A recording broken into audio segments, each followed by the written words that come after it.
Hello there, dear listener. Thank you for tuning in to this episode of the podcast. If you are a regular listener and you listened to the last episode, you'll recognize that I did a little intro at the beginning and said that we had a little audio problem. And I can assure you that it doesn't happen ever again because it's been fixed. But this episode, as well as the last episode, the wrong microphone was selected. There was an issue, and what you're hearing, my audio, Harrison's audio, is not going to be coming through the microphone as was intended, so it's going to be a little worse.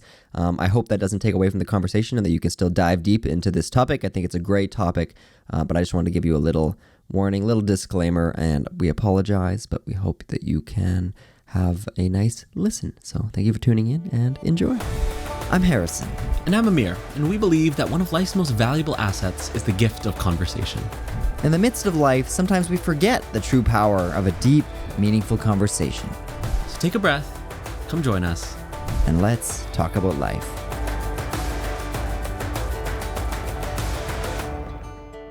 Hey everybody, welcome back to the Let's Talk About Life podcast. My name's Harrison King.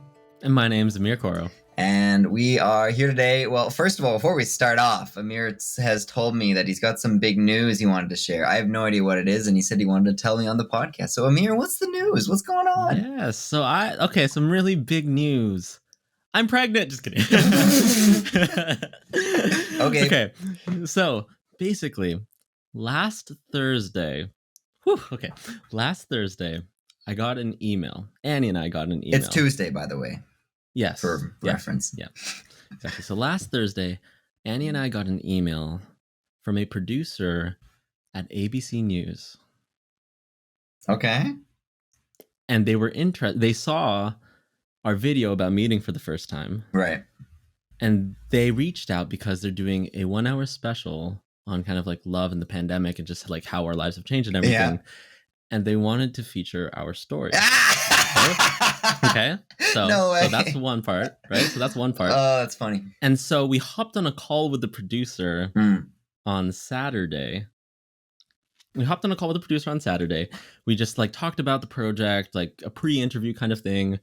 And basically she said, "Oh, I thought you guys were actually physically together." And so you know what they're going to do? They're going to fly you out there. They're flying me out to New York tomorrow. Tomorrow, I'm flying out to New York. And Annie's going? She's gonna. Yes. Well, she's close. So right? I get to, and they're paying for everything, like the accommodations, everything. And so I basically get to be with Annie tomorrow. Whoa! Yeah, that's awesome. Well, congratulations. That's crazy. Yeah. How long are you going for? I'm gonna be there for a week. Oh man. Well, that's crazy. Yeah. We'll have and so this is for keep us updated. Yeah, this is for ABC 2020, and they're going to be interviewing us. We're going to sit down with Deborah Roberts, and we'll just like talk about just how we navigated the pandemic, like just how like love, like how we managed love in the pandemic and everything. I am beyond excited and nervous and like everything. Like last night, I could not sleep. I could not for the life of me slept. I slept at like 6:30 after like tossing and turning. But I'm just excited. I leave tomorrow at 8:45 a.m. Wow, that happened fast. Mm-hmm. Man, wasn't it the last time we did this? I think we talked about relationships. Wasn't that our topic? So. Funny enough. Yeah. So there you go. Well, you'll have to. Next time we do this, you'll have to tell everybody what happened and what's going on, and we can all watch it when it's out. Well, that's cool. Mm-hmm. And you get to see Annie, so that's always great. Yeah, exactly, right? And then she's coming next month too. Look at that. So it all works out beautifully. Awesome. That's awesome. That's beyond grateful. Yeah, wow. Blessings upon blessings, man. I'm just grateful. What do you think there's any reason that you were picked? Like for like the universe sending things your way or whatever? Like what do you think? What do you think's the meaning of this? We're on the podcast after all. We gotta make it deep in some way. Of course, exactly. I think no, let's go straight for it. I think the meaning of this, in everything I try, like with this thing in particular, I'm trying to not get too caught up on the high. Too caught up on the high, because I think in everything, you know, there's a high and a low. There's a trade-off to Mm-hmm. everything. Mm-hmm. It's like the one story of the it's this old Chinese parable of like the farmer, you know. Basically one day his son falls off a horse, breaks his leg. The whole village is like, "Oh, that's terrible." The farmer says, "We'll see." Right. The next week, a war breaks out and his son isn't drafted into the army because he broke his leg. The village is like, "Oh, that's great." The farmer says, "We'll see." Mm. Right? Then next time like the horse runs away, right? The farmer says, "We'll see." Right? And then so on and so forth. The cycle continues of bad stuff happening. Farmer says, "We'll see." Good stuff happening. Farmer says, "We'll see." At the end of the day, you know, everything is, right? Being able to just look at everything kind of objectively and neutrally, you know, and at the same time be grateful for everything that's passing through. That's kind of what I'm trying to learn through this, Mm. you know. Yeah, I'm trying not to get too caught up into the high, because I feel like sometimes when one does get too caught up into the highs, then one loses oneself, Mm. you know, and inevitably sets oneself up for disappointment. Right. Right. You say this. You. This is interesting because I've noticed you say this often, that the Mm, things are going good and you try not to focus on it too much. Do you think that mhm, that can be bad though? Like you're not, like, personally, do you find mhm, you could, like, you're not celebrating things as much because you're like, mm, you don't think you're deserving of that celebration, or that it's mm, better to err on the side of like caution? mhm. Good question. I'd say like that's a really good question. I think I do like celebrate, you know, I definitely do celebrate and integrate my wins. I think at the end of the day, there's still the underlying confidence of like, oh yeah, you know what, that's cool, that happened, you know, Right. I did that. And at the same time, I think it's just, you know, walking the middle path of not getting too caught up into it, right? Right. I Right. think it's not necessarily coming from a place of like, oh my gosh, I don't deserve this kind of Mm. thing, because I think that radiates a different energy, like, oh, you know what, like, let me try to hide this, you know, like, Right. you know, there's a kind of shyness or an insecurity to it. But I think with this, I'm like very confident in the sense that, hey, okay, yeah, you know, I made the video, I made this happen. Um, Blessings are coming my way. I'm grateful for them. And at the Mm. same time, you know, I'm not attached. You know, I Right. think when one is immune to the good, one is also immune to the lows. And I don't necessarily mean that in an emotional numbing sense, you know, Mm. like still allow yourself to feel everything. But I think you know, it's like that one thing that I heard from a man, Gary Vaynerchuk, you know, it the high, like the insults will only hit you. The hate will only hit you if you're letting the good in as well. If you're taking it personally, Right. right? Because if you're Right. looking for like compliments and everything in the comments, it only takes one hate comment to throw off Of all of them, course. Of course. right? And so it sets a precedent of like taking the comments personally. Mm. But you know, you can't cherry pick whether to take the just to take the good or just to Right. take, you know, whatever. Like it's all one package deal. Are we taking it personally or are we not? So that's how I approach it myself. Mm. Yeah, What about you? Like that how makes do sense. you like approach your wins and how do you celebrate your own, you know, achievements? Yeah, I've always found it challenging to, like, those kinds of things. Like, I've had some really cool, great things happen, and I know they're like, I'm happy for myself and whatever. But my challenge is always like sharing that with others, because I don't want to ever come across like cocky or overconfident or whatever.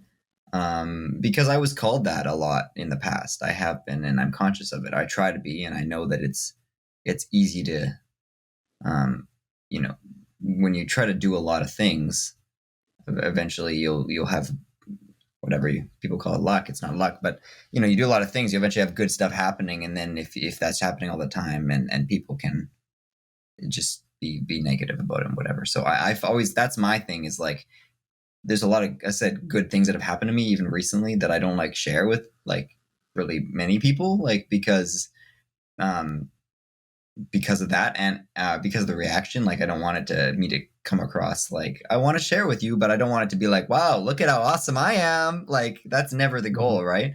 So mm-hmm, there's this fine line. So I would say that I under celebrate things, um and mostly out of that, like, being scared to, No, I guess that's more like with people because it's important. Like I want to share that experience with people, right? Like, and I want like if you had some, I want you to share with me, right? But yeah, I think personally, I'm pretty good at you know celebrating myself. At least I've been trying to focus on like on my birthday party this year.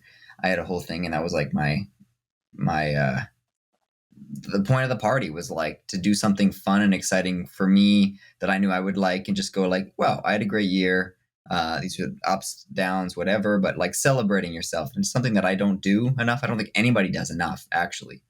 But that's kind of where I'm at. I don't know if that makes any sense, but it's a challenging like line to walk where especially when I said it's important to me to share with people, but it's like are you doing it for your ego, or are you doing it because you genuinely want to share this experience with somebody else, or are you trying to be like I'm better than you, right? Like there's just all these different things. So I definitely don't like err on the side that you do, like the way you approach that, like that thing. I would probably dwell on it for a week and be like, this is the best thing ever, like wow, and really dive into it. But also now you're saying that that also can make the bad things worse, right? So it is a weird thing, especially right now because there was so many kind of quote unquote bad things that happened, like just a lot of perpetual not greatness over the past couple of years. So when good things happen, it's easy to latch onto them, but then it makes it feel worse when things are bad. So yeah, I don't know. Mm-hmm. Yeah, I totally hear you. No, that makes sense. Sometimes, you know, we can feel uncomfortable with sharing perhaps our achievements or things because it feels like we're like growing our own ego or calling attention to ourselves. But I think like for myself personally, like you can always tell me like what good is going on in your life, because for me I want to see you win. I don't get it, like for me I don't get insecure when other people are winning. Right. I think like hearing you win, that's great, like I want you to win, like you winning doesn't detract in any way from me, and neither does it feel like you're boosting your own ego. I'm like, I want to celebrate with you, Right. whatever wins that you have. And I think it's also important to have those people, in our lives, like people who we can just like be like, dude, I just fly to New York. Oh my god, this is amazing. Yeah. Like that kind of thing. To have friends that we can celebrate and share our wins in, because so much of the joy, of achievement is having people to share it with. Of course. It's like if you achieve all the things in the world, but then you ultimately have no one to share that or celebrate it with, then it's all, kind of for nothing. Yeah. Yeah. I think you said something interesting about like you personally wanting to hear other people's wins, right? Mm-hmm. I think part of my reservation and maybe there's this like almost stigma around that, like is social media, Mm-hmm. which we've talked about previously, how it can be like, this is just the good stuff, this is all the great things or whatever. And like, I don't want to be that person that just is only going, yeah, look what happened today. Like, just so you know, this is what's going on in my life. But sometimes it's like, I want to share it because there's people on there that I care. So yeah, this just weird line. But I think that's definitely amplified, like, at least my feeling of like not wanting to share with people, because I know what it's like to be on the other end when people are just like putting out stuff all the time. That's like, hey, look at me, like I'm being great. And I personally don't want to come across that way. I mean, I think most people, when you think about it, don't want to. So it's a weird thing. Yeah. Yeah. I think it comes down to intention. Like in sharing, is your intention to share, or is your intention to like grandstand and boost your ego? Right. Kind of thing. Right. I think it comes down to intention, and you can tell. That's true. That is true. Yeah. And I think it also involves listening. I think kind of just being willing to listen to other people's achievements and accomplishments makes people more willing to listen to what you have. Yeah, that's true. That is very true. Law of reciprocity. And it's not even for that purpose. It just so happens that that's a fundamental principle. But I think it starts with just like an altruistic desire to just hear other people win, and to just hear them out and provide the space. Yeah, I definitely think we should, just everybody in general, help make it more like common to share those things and like celebrate them with people. I think a lot of it definitely comes from like people like feeling like they're hurting their own ego or their like self-confidence. I say people, like this happens to me too. when you hear somebody else doing good things, then you're like, well, I'm not doing good enough, right? Like it can easily end up being flipped, where it's like you're no longer focusing on what they're telling you, you're focusing on how it makes you feel, right? And it's like, oh, Amir's got this great thing, like he's going on ABC, that's off, man. Like I'm in my bedroom all week, and I'm like and then all of a sudden there's no connection there. I'm not celebrating your win, I'm thinking about the bad things, or the things that I wish I could do, and it makes you feel bad. But I don't know if that's a natural, like, feels like almost a natural thing to do. But it's good. You got to make the conscious choice not to, I guess. Yeah, absolutely. And I think that also comes down to like, just like, comparison is the thief of connection. Mm-hmm. I love coming up with all these little aphorisms on the spot. Yeah. You know, I've like, anytime we start comparing, you get the idea. What are some of the things that have been happening this week for you that you are proud of? Or actually, no. Here's a different question. Okay, I'm gonna throw out a word to you. Okay, I'm gonna throw out a word, and I want you to give me your thoughts. Rain wisdom down on us, Harrison. Okay. Here's the word: humility. I need a definition of this, because I actually don't know officially, like, what's that. I don't use that word often, so define it, and then I will. I'm not. I don't use that word. I'm gonna hold up. I'm looking it up on Google real quick. We're not real philosophers over here, everybody. So a modest or low view of one's own importance, humbleness. Okay. Just whatever comes to mind. Is that what you want me to share? Yeah. I think that's that comes with wisdom, and I think they're connected. That's what I would say. And wisdom to me is learning through experience, maybe. You know, you often hear of like elders or those kind of, you know, older people who are respected in a community as being wise, right? Like, it's not too often that you hear of a 15-year-old and they're referred to as wise. I guess it's possible, but I think that comes with time and experience in a thing, and a lot of reflection. And I think there are obviously, I'm talking completely just like outside, like third person, because I haven't experienced this, obviously. But I'm gonna use my grandfather, for example, because there's always a word I think of when I think of him is wise, and he is extremely humble. And I think that as you learn things through experiences and gain that wisdom of how life works, how relationships operate, like all the intricacies of just being a human and interacting with others and yourself,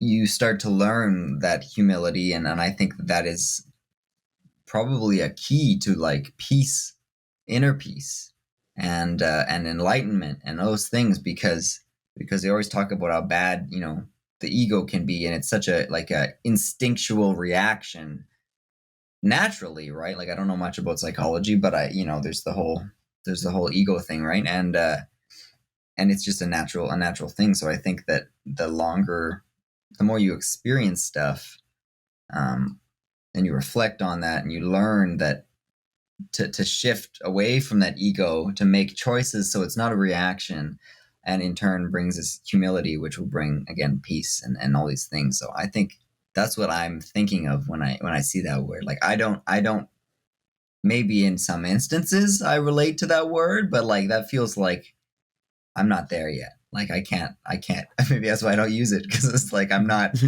qualified. I haven't reached that level. That's like level 83. We're only on whatever. We're only on level 21. Exactly. But yeah, those are my first thoughts. How's that? Amazing. Fantastic. Wisdom rains down on me. It's gonna help me become more humble.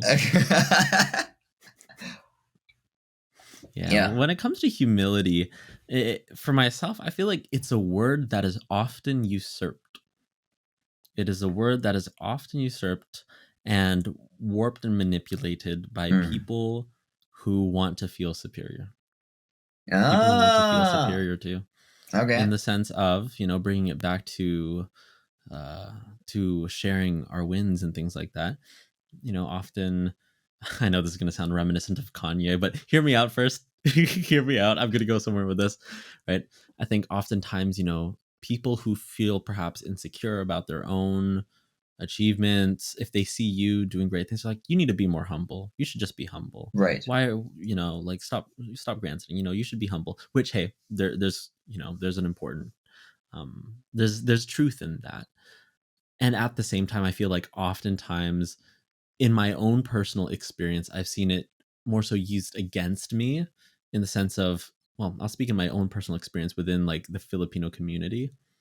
It's like there's this cultural, I guess, not necessarily stigma, but like people just don't like to see like really successful, people from their neighborhood like being really successful or things like that, because like, oh wow, look at him, wow, he should be more humble, he should be more humble like me, Right. But he should be more humble like me, isn't that, ego asserting itself, right? Exactly. And I think the entire thing with humility is it's usurped by people who use humility as a grandstand for their ego. Right? That's fair. Yeah. Humility then becomes an ego thing. Oh, I'm so humble. Mm-hmm. Right?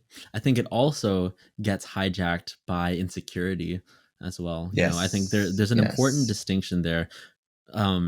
It's this one kind of trite quote, we might have heard of it. But humility is not thinking less about yourself. It's about thinking about yourself less. I was just gonna say, like, as you're describing this, that's funny. Like, the humility you're talking about is people like choosing, they're talking about it. It's like an active thing. And I think in its essence, if it's actually being performed maybe by somebody like something that's wise, as I'm talking in that sense, it is a byproduct of other things. Like, it just happens. You're not thinking about being humble, because if you are, that defeats the purpose of it. Right? Like, it's just something that happens. Totally. Yeah. Yeah. And so it's like a habitual way of like thinking about yourself less. It's not thinking less about yourself. Humility and confidence are still what's the word? They can coexist. And I think oftentimes we mistake humility for insecurity, but humility is understanding that, hey, I am capable. I have done some things. But in the grand scheme of things, I'm just a tiny speck in the universe. Right. I think humility is grounded in like kind of an awestruck wonder at kind of the magnitude of the world and understanding our scale in it. It's like, you know what? I'm capable of doing things. Is it going to be permanent? No. Right. Am I going to be around forever? No. Right. Am I some kind of everlasting deity? No. And I think it's keeping perspective, I think, is the one word I would say, perspective. You made me think of something. Speaking of my grandfather, something he said before when we've had a similar conversation, and you were talking about the people that are like, oh, you need to be more humble because you're doing great things, right? And you can't just rely on this, but there's some truth in this statement, and it's it ain't bragging if you done it is the phrase, right? It's not my words, but that's like the phrase, right? And it's, if you think about it, it's true. Like, unless you're going about in a way of going, look what I did, I'm better than you, which is like bragging, right? Like, yeah, look at me. But if you're talking about something that you've done and you're not intentionally doing it to make others feel a certain way or like boost yourself up, you're just sharing your experience, it's not bragging. If you've put in the work to achieve something and whatever and done all this stuff, and like sometimes you hear celebrities or like actors, that are like, a lot of them struggled like for years, right? And now they're famous and whatever, and they talk about the things they're doing. Sometimes you're like, oh man, like, just they're so ungrateful, and like it can be easy to say that and go, well, why are they like, do they not understand what I'm going through? Like, they're just talking about their struggles, and it's like, oh, their struggles, like whatever. They're a multi-million-dollar like they're in movies and stuff, whatever, right? And it's like, no, they're sharing their experiences. Like they're not bragging, they're just sharing what they've done. And just because it's not the same as what you're experiencing doesn't mean it's wrong, right? It's a weird thing. It's a weird topic. It's a good topic.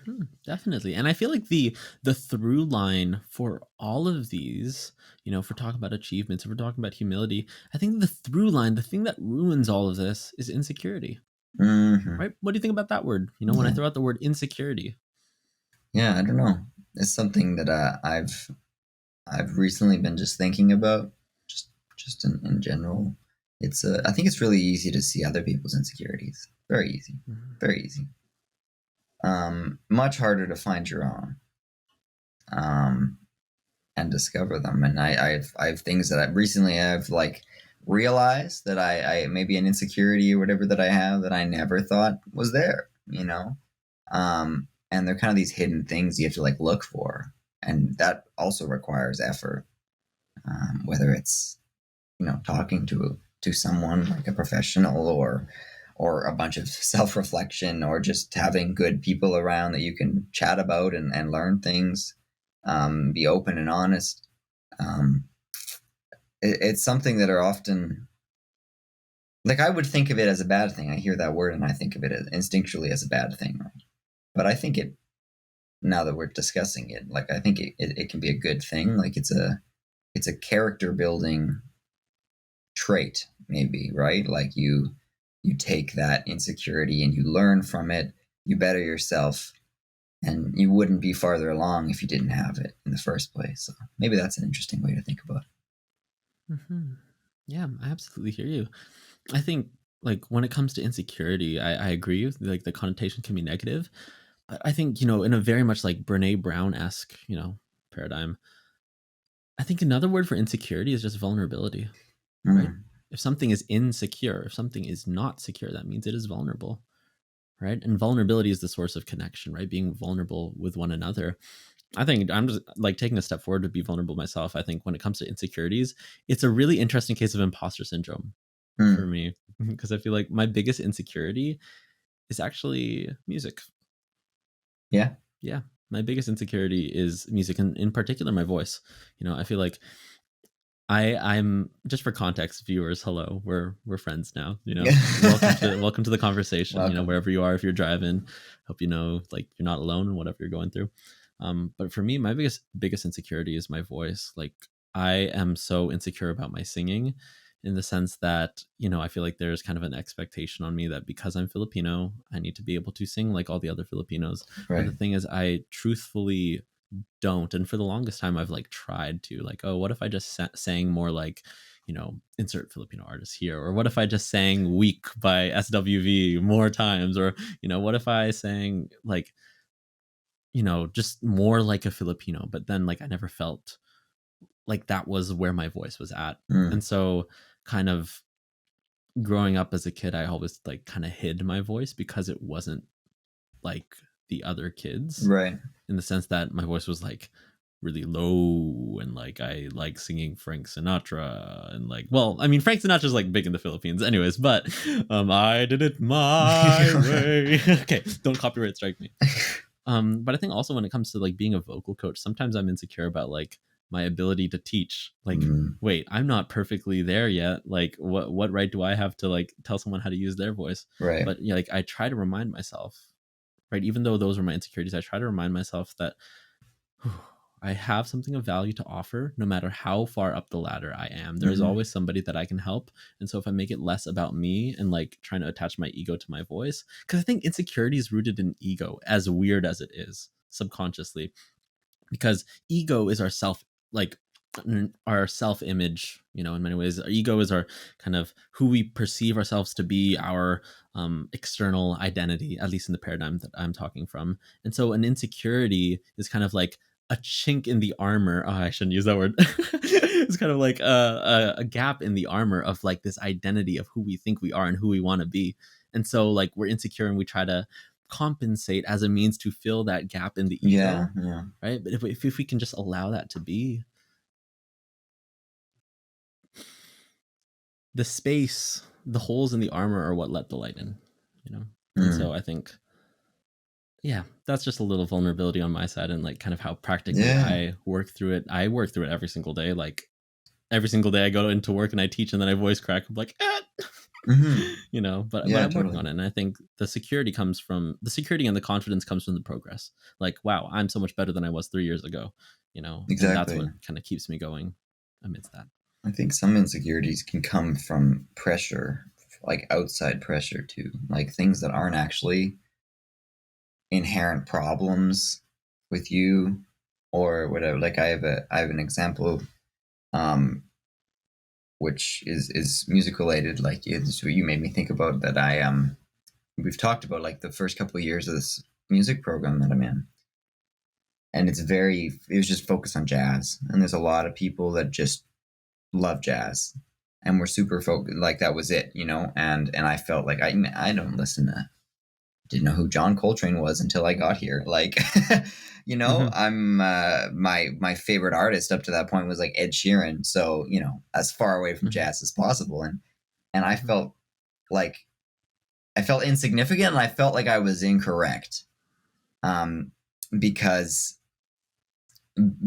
I was not into that. So when people would ask me, like in my you know, classes or whatever, and it was like a thing everybody wanted, like, oh yeah, like who you dig, like who you listen to nowadays, like what's your favorite piano player? And I was like, the only jazz piano player I knew of or that I had played anything of, because he has like written stuff in books, is Oscar Peterson. And I was like, yeah, I mean, he's cool, I guess, like he's Canadian, like yeah, awesome. And I just always said Oscar Peterson, like as a cop out, just because I didn't want to say nobody and feel bad.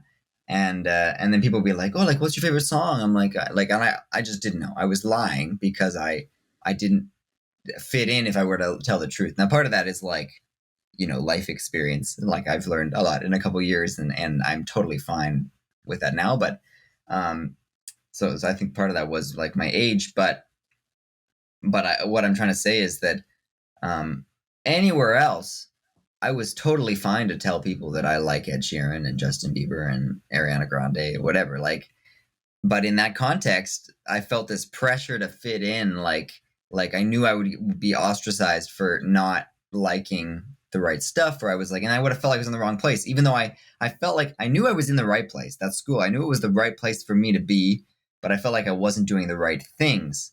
And I think maybe that stems from some other insecurity, but it felt like almost a forced thing that I was all of a sudden insecure out because of the pressures of the situation. And I think that's definitely something that can happen in many different situations. What do you think?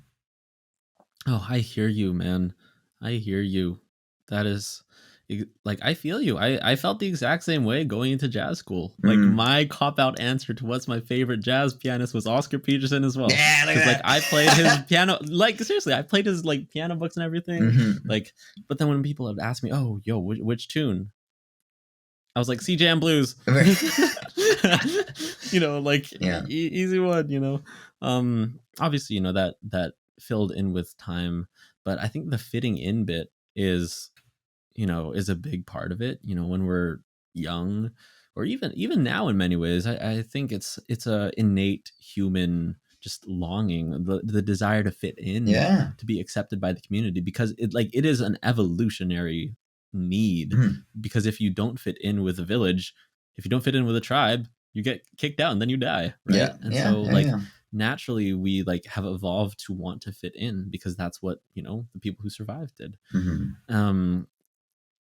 And I think, you know, especially in schools, in music schools in particular, I feel like this is kind of our shared experience.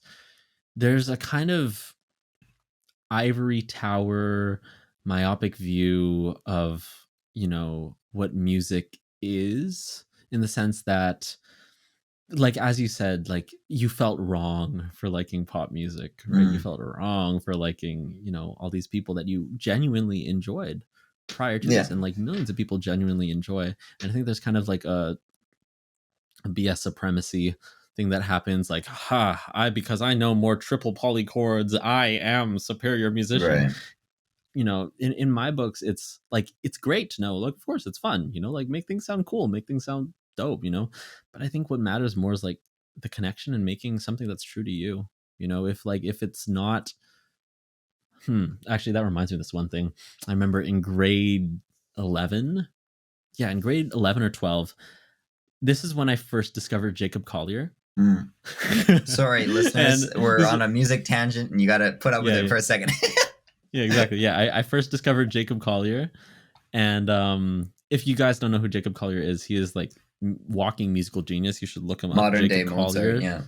Yeah, exactly. Collier. He is fantastic, crazy, mad scientist, Albert Einstein of music. Okay, anyways, so I first discovered Jacob Collier in grade 11, and when I first heard it, I'm like, I need to be this. And so I made this cover of Issues by Julia Michaels. Nice. But then I inserted all the triple polychords. I wrote some stuff in like 7/8. I did like a weird bar of 3/16 and like reharmonize it. And you know, it sounded so bad.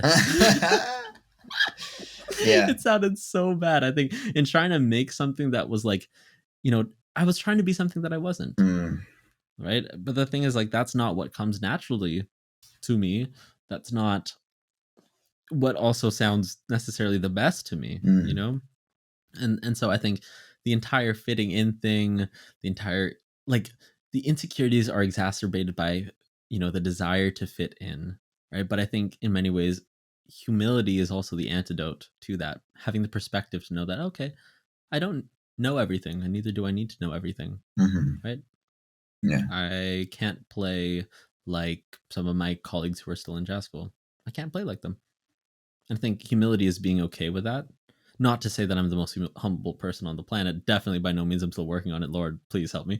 Right? But I think Kendrick Lamar is obviously the most humble person. Yeah, of course. He's got a whole song. He made a song about it. Yeah, he made a whole song about it. He wins the humble prize. He is the humble man. He wins humility. Yeah, those are my thoughts as to how it relates kind of with music and our shared experience. Yeah, it's I think part of that and what we've experienced is like I said, just I say age. It's only been a couple of years, but just like learning different things, being a person, like an adult, if that's what you want to call us, and you know, just learning things like I couldn't have been where I am right now that couple of years ago because I didn't have the experience of even going through that and realizing that it's okay to not have the same interests and being confident enough. Like I had a lot of confidence, but I also, you know, when you go to a new place or anything, you want to quote unquote fit in, like you said, right? Or if you look for friends or whatever it is and you want people to know who you are, you want them to think that you're not some weirdo that's doing stuff totally different, right? But I think the just a couple years of perspective have helped me to just like I'm totally fine with saying the things that I do or don't do now because I'm fine with it. Like I've come to terms with it. I'm like, this is what I want to do. Like it doesn't matter if they don't agree with it or that. Yeah, like where I'm still at school and there's things that I have to do because it's school, but they're going to tell me to do stuff and I'm going to go, no, like I'm never going to use that. That's not my priority. You know, somebody the other day was telling me how to practice with the metronome. And I was like, I can't tell you the last time I practiced with the metronome because I'm not doing like the stuff that they're sometimes, you know, people are sharing things because the place that you're at or whatever. And it's kind of like an assumption that this is what you need. And sometimes only you know best what you need. And then obviously you need to seek out help, but you need to seek out help in the right ways because people are only just, you know, they're trying to do their best to share with you what they think that you may need. But yeah, just stay true to yourself. Yeah. Absolutely. And I think as that relates to advice, you know, like even with our podcast here, like listeners, I hope, you know, like we're just figuring it out just as much as you guys are. Like we're not on some, you know, high horse saying that we've made it yet. You know, we're figuring it out together. And so we're very grateful, you know, to have you on this journey with us. I think going back to what you said earlier about advice, right? Yeah, I was like, I had a little brain fart there. Yeah, just the gears were turning. You could see it. Yeah. Like when it comes down to advice, like I think the most important advice that I've ever gotten is to not take advice. It sounds counterintuitive. The most important advice I've ever gotten is to not take advice. Here's a quote from Naval Ravikant, my favorite chief executive philosopher. He basically said, at the end of the day, all advice cancels out to zero. Right? For every saying, there's an equal and opposite saying, right? There's like, uncertainty is the birthplace of growth. On the other hand, two birds in the hand are better. One fish in the hand is better than two in the bush, or whatever. Whatever the fish in the bush. What? Like those kinds of things. There's always an equal and opposite point of view to any situation, and so at the end of the day, all advice cancels out to zero. And so I think being able to choose what is applicable to us and being able to figure out our own journey, and as you said, stay true to ourselves, is how we inevitably figure out life. If we're talking, if this is let's talk about life, right? I think ultimately it's a self-authoring process that if you're looking for a prescription from somebody else, you're never going to find the answer, because there is no answer. When one asks another person for advice, ultimately the other person just gives them their winning lottery ticket. If you were to replicate the same kind of thing, like even here, for perspective, like let's say, you ask a super successful person, okay, how did you get successful? Quote, successful, right? They lay out all this thing. If they were to repeat that exact same process again today, it wouldn't work.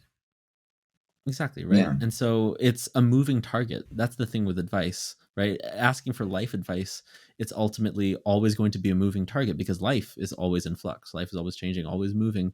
And so being able to embrace like the self-responsibility and authoring things for ourselves, and being able to trust ourselves and be secure in our ability to figure things out, I think that is like true confidence, not in the sense of, oh wow, look how much I've accomplished, look how much I've done, but rather the sense of, you know what, I'm confident in my ability to figure things out, because I have before and I will again.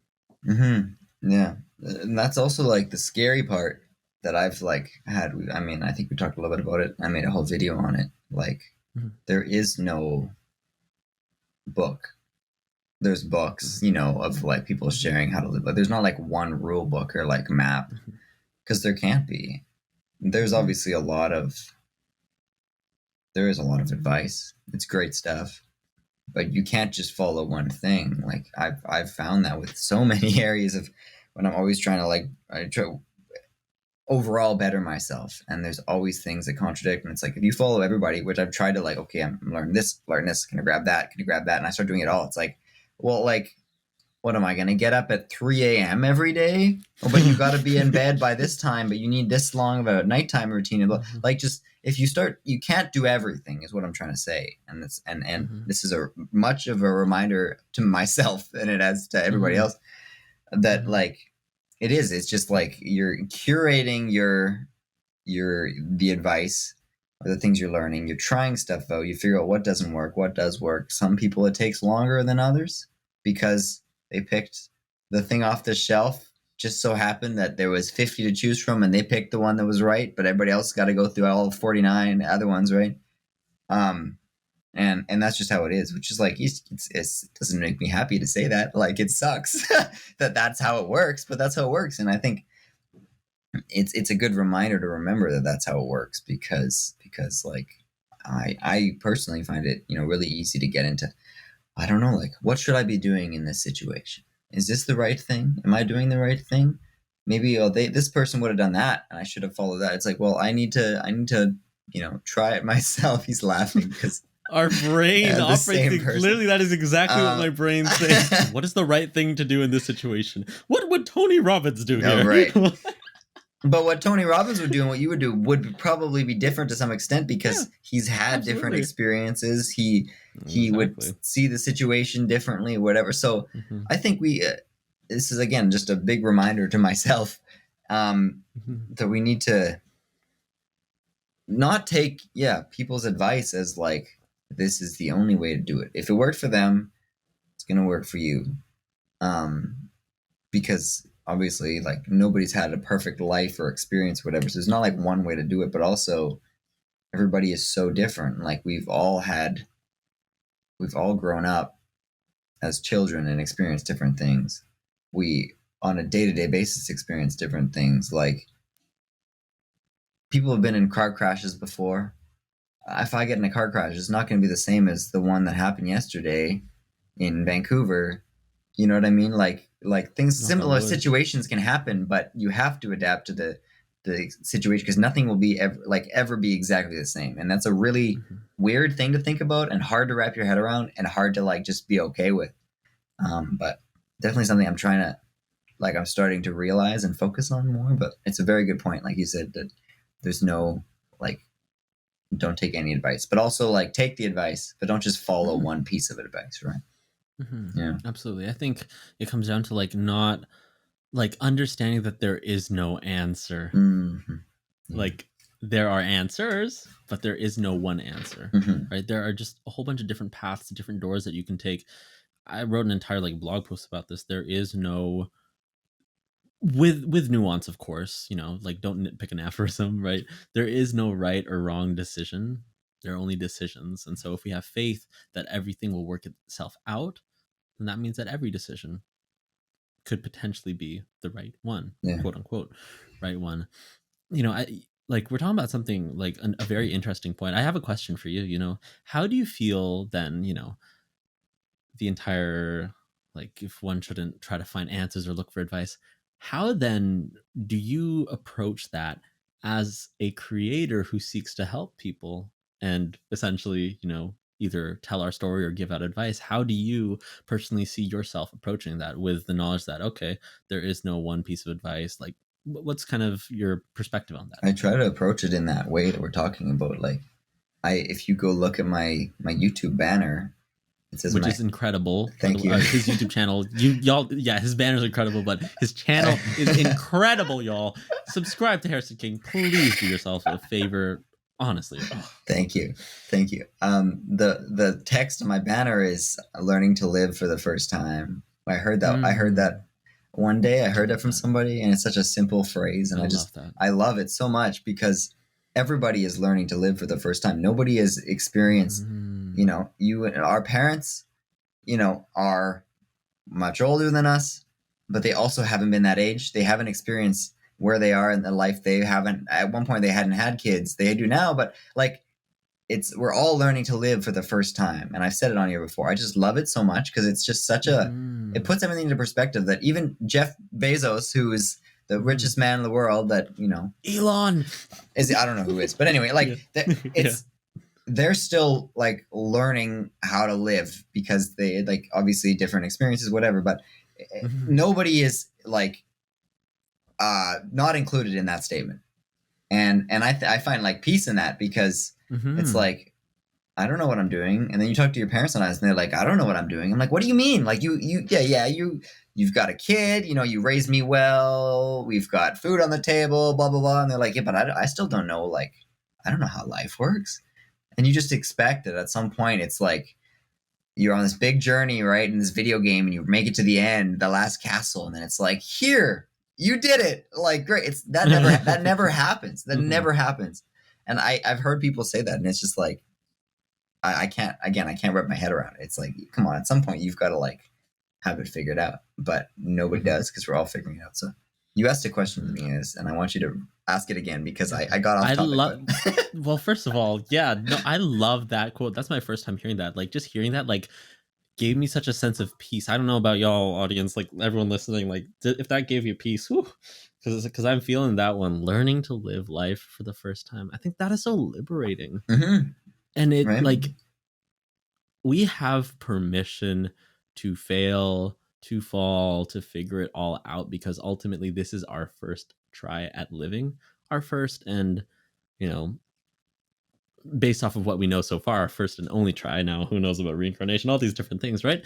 But our first try, this is our first time figuring this thing out. And so, like, that's just so freeing, you know, like that comes with a fearlessness to it. Like, every moment, this podcast is the first time that we're figuring out how to do this particular episode. Exactly. Right? Whatever it is that we're doing at any present moment is our first time figuring it out. And that's given me a lot of peace in regards, you know, like bring it full circle, like to this sudden trip to the East Coast. Like, this is my first time doing something like this.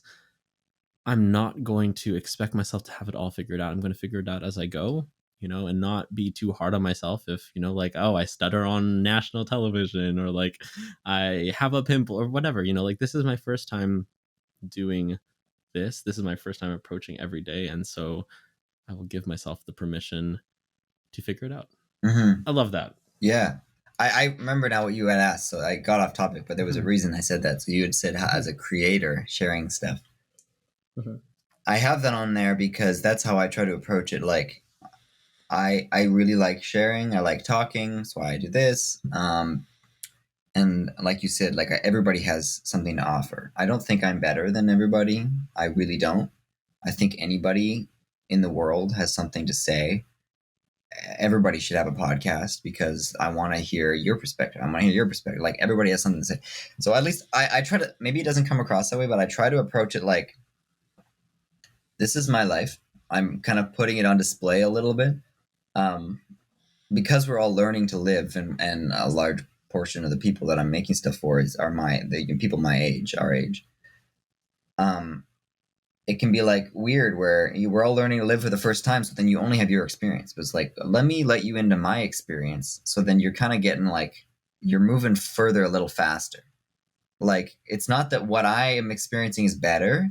It's just that now you know what I'm experiencing, and you can go, oh, he feels that way? I thought I was the only one that felt that way. And you're like, okay, let me talk to some other people. And then all of a sudden you're like, all of my friends feel the exact same way right now. And that wouldn't have happened if I hadn't shared my thing. So it's not that I feel like I'm better, or that my advice is it's like, any advice or stuff that I share is like things that I've heard and that it's helped me. And I put it out there, and I'm not telling anybody to do anything with it. I'm just saying, this is it.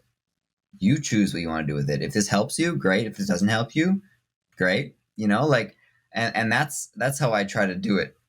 Which can be hard. Like, obviously you want to, like, sometimes you get to a point where you're like, you actually have learned something. Like, there's stuff that I know that I really know is like, maybe not, there's not always a right way, but like maybe one of the best ways to do something.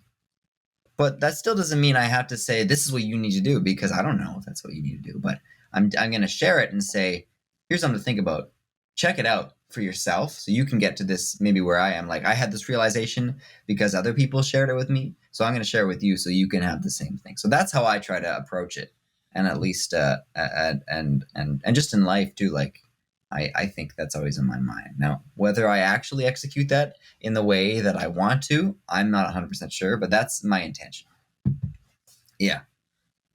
And you execute it incredibly. Good. Y'all, happy to hear. Please subscribe to Harrison King. This whole thing's Do an ad, yourselves actually. a favor. Yeah, actually, this entire thing. Actually, what Harrison meant to say, we're actually the best. We already have it all figured out. You should. We have all the best advice, and you should subscribe and rate this podcast. Yeah, absolutely not. But I think, I think that's where I try to come from. Mm-hmm. And I really believe that, like, everybody has something to. It's stuff people say all the time, but they say because it's true. Like, I think everybody is valid. Like, everybody should have a podcast. Like, I don't know what to talk about. I'm like, I had a topic for today, and we haven't talked about it. I haven't even told you what it is. Like, it's just we have things. Surprise me. We have things to share. Everybody has things to share, and that's really what life is. It's just accumulation of knowledge and sharing knowledge, and that's about it. Exactly. So everyone listening, I hope you give yourselves the permission to figure this thing out, this thing called life, for the first time. I hope you have enjoyed our conversation today. I hope that it inspires you, empowers you, to go out and be fearless, to go make things happen, to share your achievements, your experiences, to, open up about your insecurities, and to be vulnerable with the people in your life, sharing your insecurities, sharing your achievements, and just figuring out life for the very first time. Mm-hmm. That's it. Thank you for tuning in. My name's Ameer. Thank you. I'm Harrison. You can find me on Instagram and the YouTube that he mentioned. Subscribe to Harrison's YouTube channel at Harrison King Official and HarrisonKingOfficial.com. Oh, that's my website. And Ameer, where are you? You can find me everywhere at Ameer Corro, AMEERCORRO on YouTube, Instagram, wherever you get your social media. I will be there. All right, there it is. Thanks for listening, everybody. Have a good rest of the day, and I hope you, just sit with that. Remember, we're all learning to live for the first time. So whether things are going bad or going good, they're just going, and you're gonna figure it out because nobody knows what's happening, which is a scary thing, but also a good thing. So have a good rest of the day. If you enjoyed this episode and want to support the show, make sure to leave us a review on Apple Podcasts. Visit us on Instagram and TikTok at Let's Talk About Life Pod, and for more information, head on over to harrisonkingofficial.com/podcast. Now it's time for you to get out there and have a deep, meaningful conversation in your own life.